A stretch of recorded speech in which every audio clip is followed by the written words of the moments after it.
Line express cargo நம்பகமான cargo. இதோ நீங்களும் தொடர்பு கொண்டு உங்களுடைய கார்கோ பொருட்களை அனுப்பலாம். 90 93 61 67 தொடர்புக்கான இலக்கம் 66 16 84 14. இன்னொரு இலக்கம் 55 17 27 47. அதே போல் இன்னுமொரு இலக்கம் 50 53 79 39. இன்னுமொரு இலக்கம் 99 69 84 94. அஸ்ஸலாமு அலைக்கும் வரஹ்மத்துல்லாஹி வபரகாத்துஹு. அன்பார்ந்த அனைத்து உறவுகளுக்கும் இனிய மதிய வணக்கம். இலங்கையிலிருந்து வரும்போது நிச்சயமா இதை நீங்கள் கம்ப்ளீட் பண்ணியிருக்கணும். இதை கம்ப்ளீட் பண்ணி இல்லாத பட்சத்தில், கையில் பணம் கொண்டு போகாத பட்சத்தில் உங்களால் வர முடியாது. சரி, இதை பீரோ அப்படின்னு சொல்லுவோம் இல்லையா? இதை நான் இங்கே ஸ்க்ரீன் ரெக்கார்ட் பண்ணுறேன், அதை உங்களுக்கு அங்கே வீடியோவில் அப்லோட் பண்ணுறேன். இதில் பாருங்கள், 2018 ஆண்டு 19 ஜூலை 15,200 ரூபாய். அதன் பிறகு 2019 ஆண்டு 15,200 ரூபாய். கடைசியாக 2025 ஜூலை 31 18,200 ரூபாய். ஓகே, இன்னொன்று 3,200 ரூபாய். இது எப்போ? 2025 ஆகஸ்ட் 14 அதே போல் இது ஆகஸ்ட் 11 2025. எவ்வளவு? 18,200 ரூபாய். இதுவும் பார்த்தீங்கன்னா மார்ச் 2017 16 15,200 ரூபாய். SLBFE ஸ்ரீலங்கன் பீரோ ஃபாரின் அஃபேர்ஸ். மறுபடியும் 2022 ஆண்டுக்குரியதும் இருக்குது. 2022 ஆண்டு ஏப்ரல் மாதம் 29 அது பார்த்தீங்கன்னா 15,200 ரூபாய் கட்டப்பட்டிருக்குது. சரி, அதே மாதிரி இன்னொன்று இங்கே பாருங்கள், 2023 ஜூலை மாதம் 10 15,000 இருந்ததை பேனையால் வெட்டி அழிச்சிட்டு 18,200 ரூபா போட்டிருக்கிறாங்க. ஓகே, பீரோ கட்டப்பட்டது. சரி, ஆனால் இதை கட்டிட்டு வாங்க அப்படின்னு கவுண்டருக்கு கட்ட சொல்லி பில் கொடுக்குறாங்க. கட்டின அமௌண்ட் எவ்வளோன்னு பாருங்க. கட்டப்பட்ட அமௌண்ட் எவ்வளவு? 22,027 ரூபா. ஆனால் சீலில் இன்க்ளூட் ஆகியிருக்கிற அமௌண்ட் எவ்வளவு? 18,200 ரூபா. அப்போ அந்த மிகுதி பணம் எங்கே போகுது? 22,027 ரூபாய் கட்டப்பட்டிருக்குது. 18,200 ரூபாய் தான் சீலில் வருது. அப்போ அந்த மிகுதி பணத்துக்குரிய கணக்கு எங்க? இது யாருடைய கணக்குக்கு போகுது?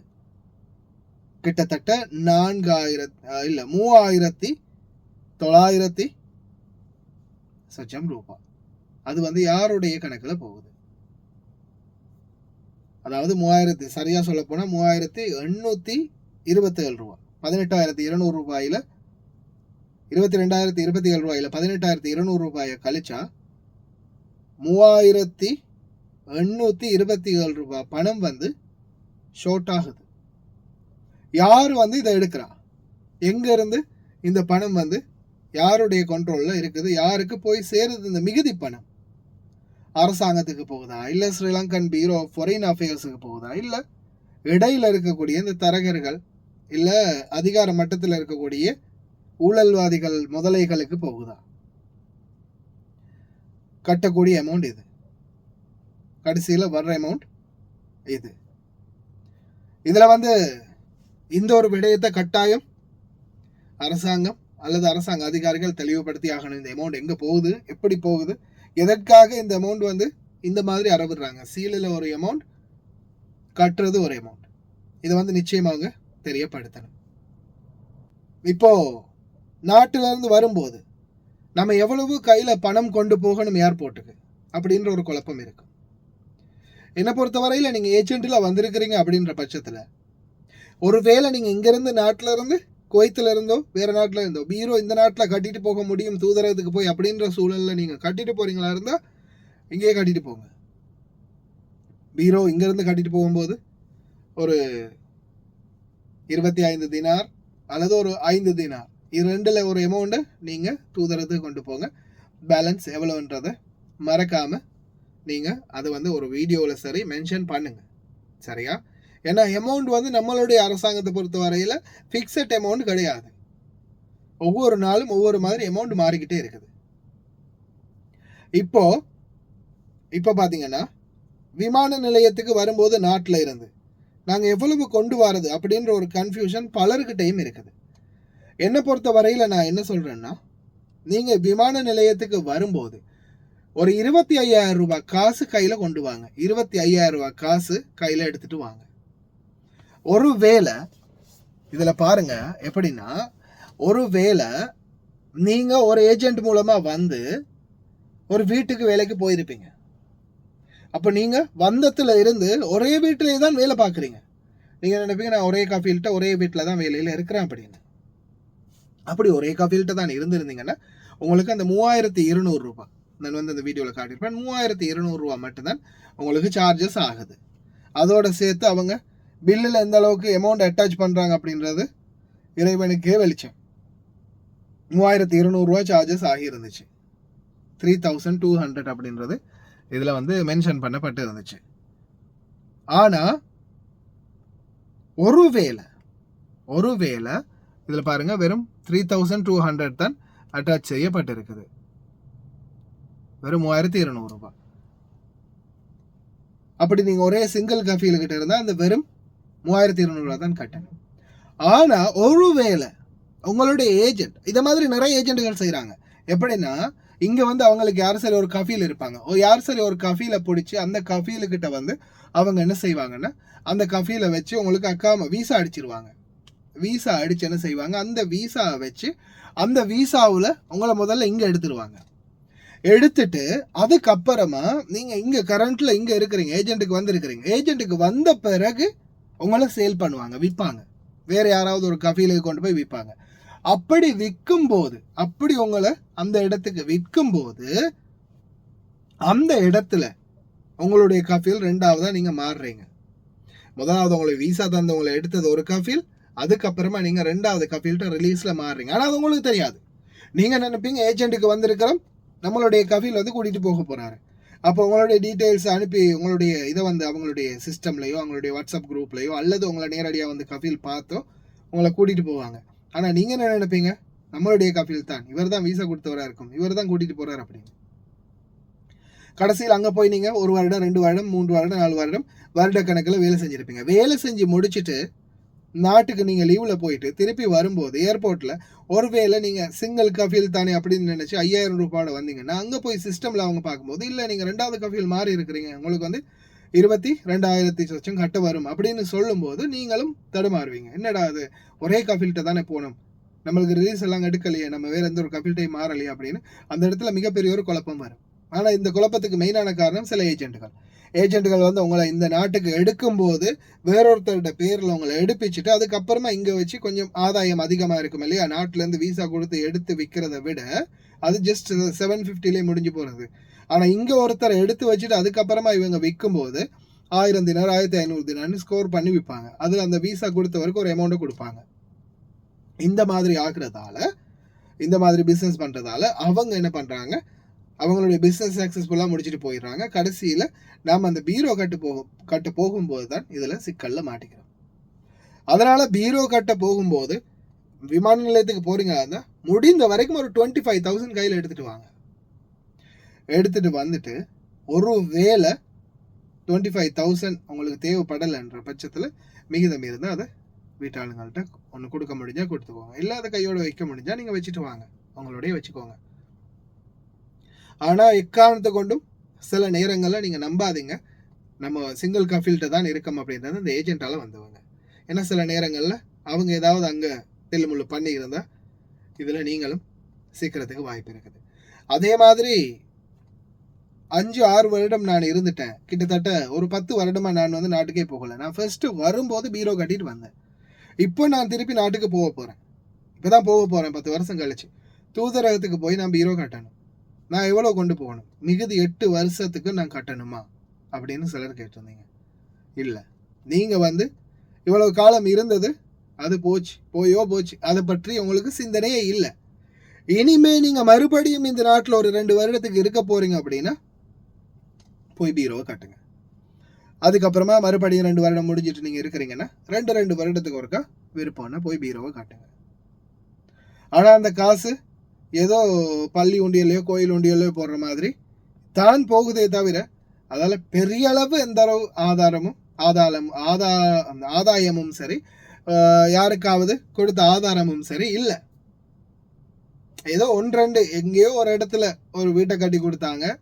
ஒரு சகோதரி கடைசியில் அனுப்பியும் பிரயோஜனம் இல்லாமல் இறந்து போச்சு. அந்த சகோதரி கை காலை எடுத்து கூட பலன் இல்லை. எத்தனை லட்சம் செலவு பண்ணி அனுப்பினாங்க. அந்த மாதிரி 1, 2, 3, 4 அப்படி விரல் விட்டு எண்ணக்கூடிய அளவுக்கு தான் இலங்கை வெளிநாட்டு வேலைவாய்ப்பு பணியகத்தால் மக்களுக்கு ஆற்றப்பட்ட சேவைகள் அப்படின்றது சொல்லக்கூடிய நிலைமையில் இருக்குது. ஆனால் பல லட்சங்களில் பல கோடிகளில் பீரோக்கள் இன்னைக்கும் செலுத்தப்படுது. அதே மாதிரி சிலர் வந்து புதிதாக இப்போ ரீசெண்டாக ஒரு சகோதரர் பீரோ கட்டியிருந்தார். எவ்வளவு ப்ரோ நீங்கள் பீரோ கட்டியிருக்கீங்க அப்படின்னு கேட்க 30,000 சச்சம் ப்ரோ பீரோ கட்டியிருக்கேன் அப்படின்னு சொன்னார். ஃபர்ஸ்ட் அவங்க பீரோ கட்டினது 30,000 சச்சம். ஆனால் அவங்களுடைய அந்த பீரோ கட்டினது இத்தனை ஆயிரம் அப்படின்னு அவர் சொன்னார்.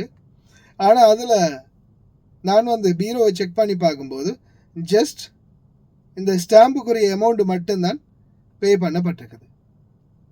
அதாவது வெறும் 18,200 ரூபாவான இந்த ஸ்டாம்புக்குரிய அமௌண்ட் மட்டும்தான் பே பண்ணப்பட்டிருக்குது. அப்போ அந்த 30,000 எதுக்கு எடுத்தாங்க? யார் எடுத்தாங்க? ஒருவேளை ஏஜென்ட் ஆட்டையை போட்டுச்சா, இல்லை பீரோவில் அந்த மாதிரி கட்ட வருதா? ஃபர்ஸ்டா நான் வெளிநாட்டுக்கு வரும்போது பீரோ கட்டியிருக்கீங்க எவ்வளோன்னு கேட்டால் ஒவ்வொருத்தர் ஒவ்வொரு அமௌண்ட் கூட சொல்கிறாங்க. எதுலையுமே ஒரு நிர்ணயமும் இல்லை, ஒரு நியாயமும் இல்லாமல் தான் இருக்குது இன்னைக்கு வரைக்கும். முக்கியமாக நாட்டுக்கு திருப்பி வரும்போது தயவு செய்து மறக்காம உங்களுடைய பீரோக்குரிய பணத்தை எடுத்துட்டு வாங்க வெளிநாட்டுக்கு வரும்போது. ஏன்னா ஏர்போர்ட்ல வச்சு பீரோ கட்டலைன்னா திருப்பி அனுப்பிடுறாங்களாம். பீரோ கட்டலைன்ற பட்சத்தில் பீரோ கட்டுங்க அப்படின்னு திருப்பி அனுப்பிடுறாங்க. பலரும் பல விதத்தில் கஷ்டப்பட்டுக்கிறாங்க. நிறைய பேர் ரொம்ப கஷ்டப்பட்டுக்கிறாங்க. கோல் பண்ணி அவங்கள வர வச்சு இவங்கள வர வச்சு கடைசியில் சிலருக்கு வந்து டிக்கெட்டே ஃபெயிலியர் ஆகிருக்கு, போக முடியலை. மறுபடியும் காசை வரவழைச்சு காசை எடுப்பிச்சு அதுக்கப்புறமா தான் அடுத்த திருப்பி ஒரு டிக்கெட் புக் பண்ணி போக வேண்டிய நிலைமையும் வந்திருக்குது. பீரோ ஆஃபீஸர்ஸும் சரியான ஒரு அநீதி பண்ணுறாங்க. சரி, நீங்கள் நாட்டில் போய் இது அங்கே வெளிநாட்டுக்கு போயிட்டு அதுக்கப்புறமா அங்கே இருக்கிற தூதரகத்தில் சரி போய் கட்டுங்க அப்படின்னு கூட அனுப்பலை. அவங்கள ரொம்பவும் சீரழிக்கிறாங்க பீரோவில் இருக்கக்கூடிய அதிகாரிகள், அதுவும் விமான நிலையத்தில். இந்த மாதிரி மிகப்பெரிய அநீதிகள் நடக்குது. அதனால தயவு செய்து உங்களுக்கு கான்ஃபிடென்ட், அஃப்கோர்ஸ் நான் ஒரே கஃபில் தான், சிங்கிள் கஃபில் தான், எந்த ஒரு மாற்றமும் இல்லை அப்படின்றது உங்களுக்கு கான்ஃபிடென்ட் அப்படின்ற பட்சத்தில் நீங்கள் ஜஸ்ட் ஒரு 5,000 கையில் வச்சுக்கோங்க. ஆனால் இல்லையே நான் ஏஜென்ட்டால தான் வந்தேன், என்ன பண்ணியிருப்பானுங்கன்னு யாருக்கு தெரியும் அப்படின்ற சிச்சுவேஷன் ஆயிருந்தால் நிச்சயமாக நீங்கள் ஒரு 25,000 25,000 ரூபாய் கையில் மறக்காமல் வச்சுக்கோங்க. அப்படி வச்சிருக்கிறது தான் பெட்டர் அப்படின்றது என்னுடைய கருத்து. ஓகே ஃப்ரெண்ட்ஸ், அதே மாதிரி இந்த நாட்டில் இருந்து போகிறதா இருந்தால் போக போகிறீங்களா இருந்தால் நீங்கள் ஏர்போர்ட்டில் கட்ட வேண்டிய அவசியம் இல்லை, இங்கேயே நீங்கள் கட்டிட்டு போகலாம். அதே மாதிரி ஏர்போர்ட்டில் தான் போய் கட்டணும்னு இல்லை, பீரோ ஆஃபீஸில் கூட நீங்கள் போய் கட்டிக்கொள்ளலாம். உங்களுக்கு எங்கே அருகாமையில் பீரோ ஆஃபீஸ் இருக்குதோ அதில் கூட நீங்கள் போய் கட்டிக்கொள்ளலாம் ஏர்போர்ட்டுக்கு போகிறதுக்கு முன்னாடி. அப்போ உங்களுக்கு அது இன்னும் கொஞ்சம் சூதாரிச்ச மாதிரி இருக்கும். அந்த இடத்துல போயிட்டு எவ்வளவுன்னு பார்த்து அதுக்குரிய அமௌண்ட்டை மட்டும் கட்டிடலாம். அதிகமான காசு அப்போ ஏர்போர்ட்டுக்கு கொண்டு போக வேண்டிய அவசியம் இருக்காது. அவ்வளவுதான். வேறு ஏதாவது கருத்துக்கள் அல்லது கேள்விகள் இருந்தால் மறக்காமல் கமெண்ட்ல மென்ஷன் பண்ணுங்கள். இன்னொரு நல்ல வீடியோவில் சந்திக்கலாம்.